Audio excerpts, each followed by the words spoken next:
Why do we have school? Why are we in school? Why are you here? Learn. What else? Yeah, to get the degree, okay? To get the degree, okay, to graduate. What else? Knowledge, yes. Brainwashing. Okay, guess what, guys? The correct answer is brainwashing. Everything else is a lie. You come to class, you listen to a lecture, you read books, right? And then you have to do a test, and you have to write a paper, and then the teacher gives you a grade. That's how you learn, right? Let me ask you this question then. Throughout most of human history, how did we learn? If you want to become a doctor, what did you do? The answer is experience. Do it, right? Let me ask you this question. Let's say you're 12 years old. You're going to be a doctor, okay? There are two paths ahead of you. The first path is, you know what? I'm going to put you in a hospital, and you're going to learn there for like 10 years. Someone's going to mentor you. You're going to be that person's apprentice. Maybe the first year, all you do is like wash the floor, okay? But you're going to observe the doctor. And then eventually, the doctor's going in to tell you how to treat patients. Okay, that's the first system. Second system is you go to the best school in the world. Then you go to Harvard for undergraduate. Then you go to Harvard Medical School, the best medical school in the world. Okay, at age 30, who's a better doctor, number one or number two? Obviously the first one, right? Because the second person, the person who went to Harvard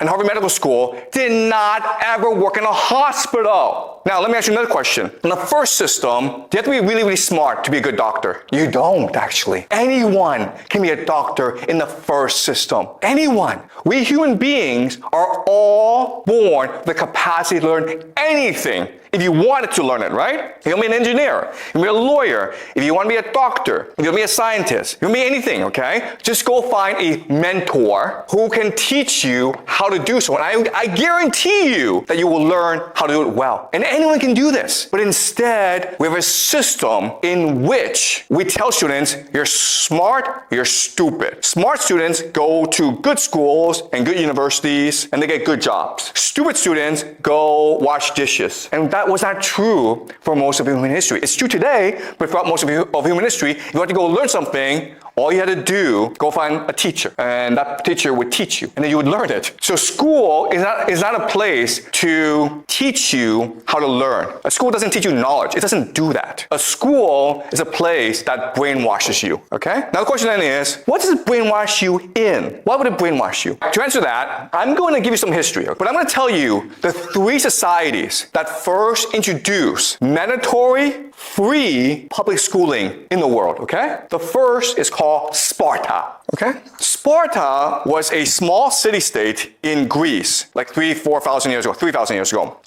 And they had a new system in which children as early as 5 or 6 years old, they were put into a school. And in the school, they were beaten up by older kids who were like 9 or 10. That's Sparta. The second society was called the Aztecs. And they also provided free compulsory education to all its children. Really good, right? And the third society is called Prussia. And actually, Prussia is a system that everyone uses today. Do you guys know any history?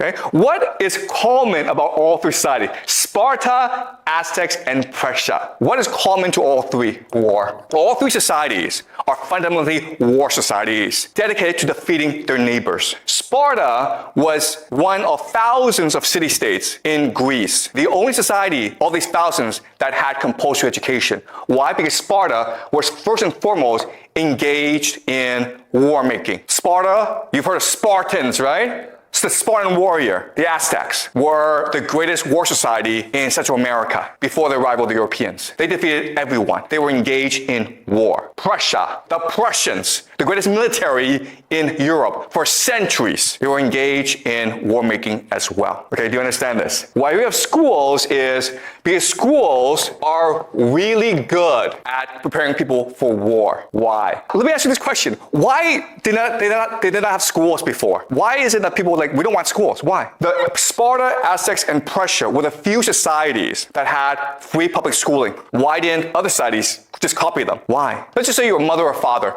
And you have a child, right? What's the worst thing that could happen in your life? Your child is taken away from you, right? What does school do? School is designed to take your child away from you. If school is about learning, why don't parents and children go to school together? Yeah, why not? Why? Because parents have to work to survive, right? There's actually a better reason why. why. It's about brainwashing, right? Because how do you brainwash someone? If you're with your parent, are you going to be brainwashed? No, because you feel loved, you feel secure. Your parent's going to protect you. You're going to ask your parent, hey, is this teacher, is he or she lying to me? And the parent's like, yeah, he's lying to you, okay? It's only because you've been taken away from your parent that you are now willing to be brainwashed. Why? Because what happens if you leave your parents? How do you feel? How do you feel? Yeah, exactly. Insecure. You're anxious. You're afraid. Do you understand? You've lost your parent. You're 4, you're 5, you're 6 years old. You've lost your parent. You feel really insecure. So who do you trust? Your teacher. Whatever your teacher says is now correct. One of our parents are also brainwashed,